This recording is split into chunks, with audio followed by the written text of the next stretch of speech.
When Earth refused to kneel, they didn't come with explosions. They came with silence. For 3 days, every satellite over Earth went dark. No signals, no warnings. Just a creeping, unnatural quiet that wrapped around the planet like a suffocating blanket.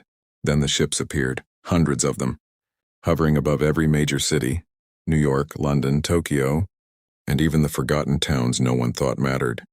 Massive obsidian structures that blocked out the sun, their surfaces shifting like liquid metal. Humanity waited, and then the message came, not through speakers, not through screens inside their heads. You're a failed species. You fight, you divide, you destroy your own world.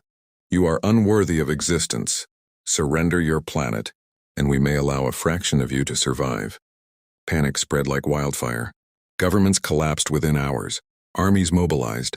But no weapon could even scratch the alien shields. Jets fired missiles, nothing. Nuclear codes were prepared, but before they could be launched, every system shut down. The invaders were not just advanced, they were absolute. Margaret Hayes was 54 years old when the world ended, or at least when it was supposed to.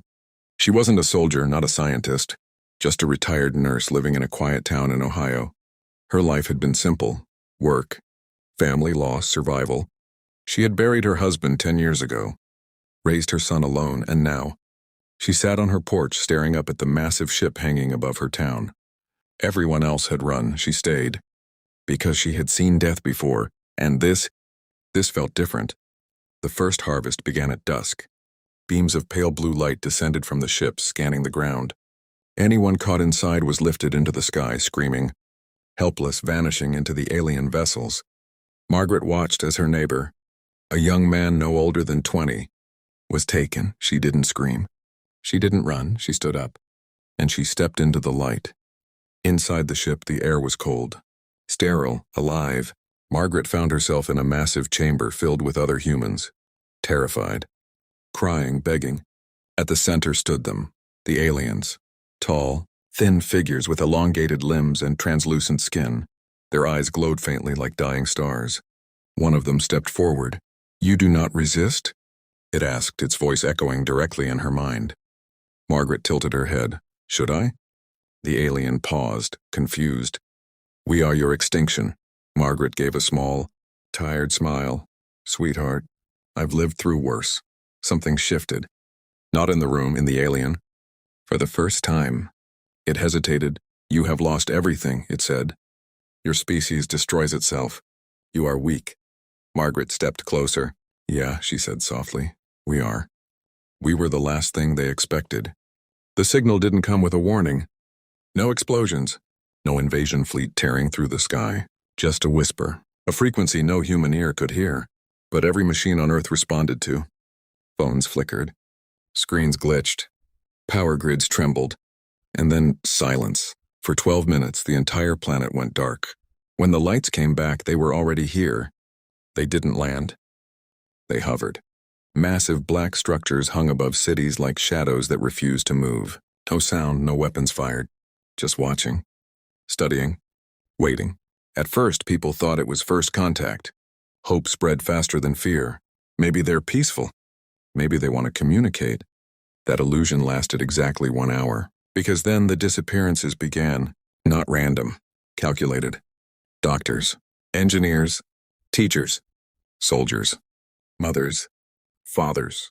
Anyone who mattered to someone. Gone. No trace. No struggle. Just gone. The world didn't panic immediately. Humans don't break that easily. We tried logic first. Government sent signals. Scientists analyzed the ships. Militaries prepared. But every attempt at communication failed. Every weapon stopped working. Missiles froze mid-air. Jets lost control. Even nuclear systems refused to activate. It was like the invaders had reached into humanity's mind and turned off the part that fights back. Days passed, then weeks. Cities became quieter. Not because people were gone, but because fear had learned how to breathe. And then they finally spoke. Not through speakers. Not through screens. Inside our heads. A voice. Cold. Ancient. Unfeeling. "You are inefficient. You are violent. You are broken." A pause. "We will fix you." That was the moment humanity understood. This wasn't an invasion. It was a correction. They didn't want to kill us. They wanted to change us. Erase pain, erase conflict, erase everything that made us human. More people vanished. And when some came back, they weren't the same. They smiled. All the time. Even when their families cried in front of them. Even when the world was falling apart, they didn't feel anything. No fear. No love. No anger. Just peace. Perfect empty peace. People started calling them the quiet ones. And deep down, everyone knew that fate was worse than death. In a small, forgotten town, far from governments, far from the hovering ships, a woman named Sarah refused to accept it. She wasn't a soldier. She wasn't a scientist. She was just someone who had already lost too much. Her husband, taken. Her son, returned as one of them. Standing in the doorway smiling, while she screamed his name, and he didn't react, not even once. That's when something inside her broke. Or maybe, that's when it finally woke up. They think we're broken, she whispered to herself, her hands trembling. Not with fear, but with rage. They think pain is weakness. Sarah began to watch. Study. Not the aliens, but humans. She saw people still helping each other.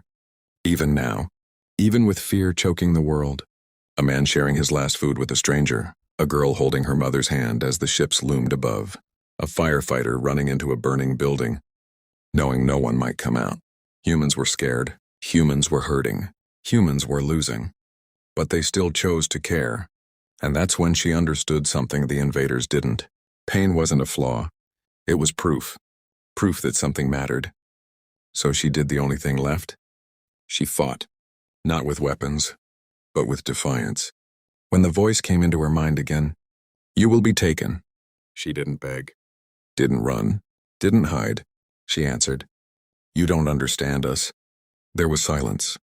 For the first time, the voice hesitated. "We understand everything." Sarah smiled. Not peacefully. Not calmly. But like someone who had nothing left to lose. "No," she whispered. "You understand nothing." And then, they reached into her mind. They saw everything. War. Loss. Grief. Pain that never healed. Memories that still burned. But then, they saw more. A mother holding her child in the middle of a burning city. People laughing in the worst moments. Someone getting back up. After losing everything. Hope. Stubborn. Unbreakable. Illogical hope. The kind that shouldn't exist. But does. The connection shattered. Violently. For the first time since they arrived, the ships moved. Not forward. Not attacking. But pulling back. All over the world. People felt it. The presence in their minds. Weakening. Sarah collapsed to her knees. Breathing hard. Alive. Still human. Hours later, the ships were gone. No explosions. No victory speech. Just gone. They didn't leave because we were strong. They left because we were something worse. Something they couldn't fix. Something they couldn't understand. Something unpredictable. Human. The world didn't magically heal after that. The losses remained. The scars stayed. The quiet ones never changed back. But something else stayed too. A reminder. We fight. We break. We lose people we love. Over and over again. But we get back up. And maybe that's terrifying. Not just to us, but to anything that ever tries to control us. Because in the end, humanity isn't defined by its strength.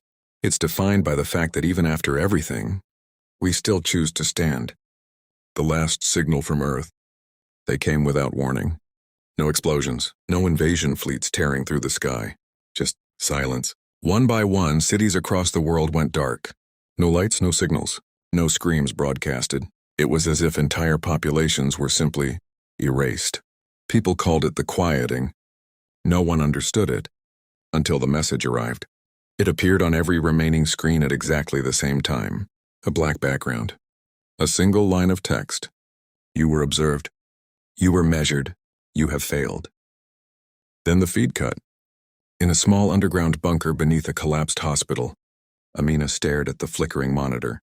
Her hands trembled, but not from fear, from anger. "They think we failed?" she whispered. Around her were the last survivors she knew. An old teacher, a wounded soldier, 2 children, and a man who hadn't spoken in days. Broken people. Tired people. Human. Days passed. The silence grew heavier. No birds, no wind, no distant sounds of life. Just breathing and waiting. Until the second message came. This time it wasn't text. It was a presence. Something reached into their minds. Not physically, not visibly, but everyone felt it. A cold intelligence, ancient, calculating, watching. Amina collapsed to her knees as memories flooded her mind. Not hers. Wars from other worlds. Civilizations rising and being erased. Species that begged. Species that fought. Species that surrendered. And then, nothing. A voice echoed inside her head. Your species is inefficient, violent, emotionally unstable. Amina gritted her teeth. The others screamed, clutching their heads. The voice continued. You destroy your own kind. You exhaust your planet. You repeat failure patterns. Tears streamed down Amina's face. Not from pain, but from what came next. The entity began digging deeper. Into human memories. Into everything. And suddenly, it hesitated. It saw a mother shielding her child in a burning city. A soldier carrying an enemy to safety. A man sharing his last piece of bread with a stranger. A child laughing. In the middle of ruins. The presence faltered. For the first time, it didn't understand. Amina felt it. That hesitation. That crack. So she stood. Her legs weak. Her voice shaking. But she spoke anyway. You think we failed? She said aloud, even though she knew it could hear her thoughts. We're still here. The entity responded instantly. Survival is not success. Amina shook her head. No, but getting back up is. Images surged forward, this time not forced. Chosen. By her. She showed it pain. But also resilience. Loss. But also love. Failure. But also growth. We fight, she said. We break. We lose everything. Her voice hardened. But we get back up. The presence grew unstable. It wasn't built to process contradiction, to understand a species that could be both destructive and compassionate. Weak and unstoppable. You are inconsistent, it said. Amina smiled faintly. Exactly. Silence.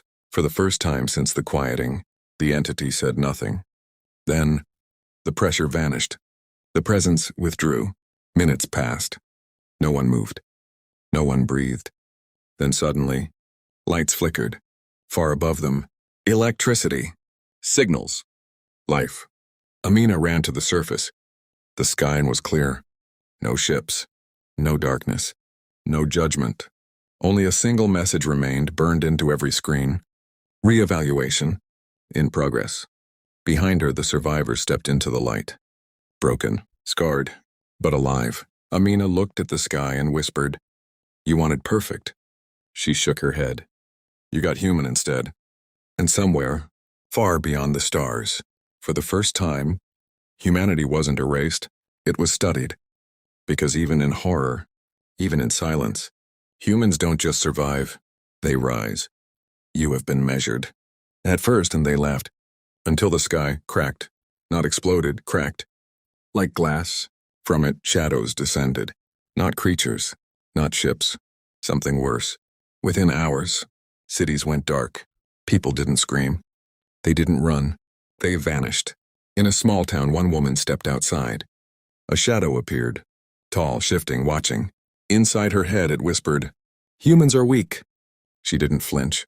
She asked, Then why are we still here? It forced memories of war, famine, loss. You are unworthy. She stood taller. But we don't stay down. Across the world, people began to rise. Not running. Not hiding, standing. The shadows didn't understand. This is illogical. She said, Maybe, but it's human. The darkness attacked. Everything went black. Until a heartbeat, then millions. Light burst from humanity itself. The shadows screamed. For the first time, they felt fear. You measured us wrong. And they ran. But somewhere, far beyond the stars, something is still watching. This time, not judging, but afraid. Watch the full story, if you dare.